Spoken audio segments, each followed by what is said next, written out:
భారతీయ సినీ పరిశ్రమను ప్రాచీన, మధ్య, ఆధునిక సినీ పరిశ్రమగా విభజిస్తే సినిమా పరిశ్రమ అప్పుడప్పుడే ప్రేక్షక ఆదరణ పొందుతున్న రోజుల్లో అగ్ర నటులతో పోటీ పడుతూ వారికి ఏమాత్రం తీసిపోనని వారితో పోటాపోటీగా నటించి తెలుగు ప్రేక్షక హృదయాలను కొల్లగొట్టిన నటుడు సుమన్.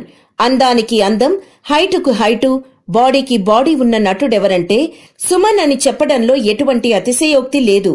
మరి అంతటి ప్రాముఖ్యత కలిగిన నాటి వర్తమాన నటుడు సుమన్ ప్రస్తుతం సినిమాల్లో కనపడక చాలా సంవత్సరాలవుతోంది. అయితే దీని వెనకాల పెద్ద రహస్యమే దాగి ఉందని, సుమన్ జైలుకు వెళ్లిన విషయంలో ఇప్పటికీ తెలుగు సినీ అభిమానుల్లో ఉన్న అనుమానాన్ని ఓ ఇంటర్వ్యూలో సుమన్ని అడిగారు.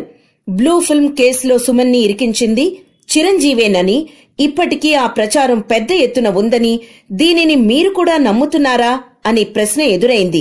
దీనికి గూండాస్ యాక్ట్ వేసిన కారణం ఏమిటంటే 1 ఇయర్ బెయిల్ లేకుండా 1 ఇయర్ ఎట్టి పరిస్థితుల్లో శిక్షను అనుభవించాలని, నేను బయటకు రాకూడదని వాళ్లు ట్రై చేశారు అని సుమన్ అనడంతో, బయటకు రాకుండా చేసిన వాళ్లు ఎవరయ్యుంటారు అంటే చిరంజీవి ఫ్యామిలీయే ఈ పని చేసుంటుందని అందరి అనుమానం.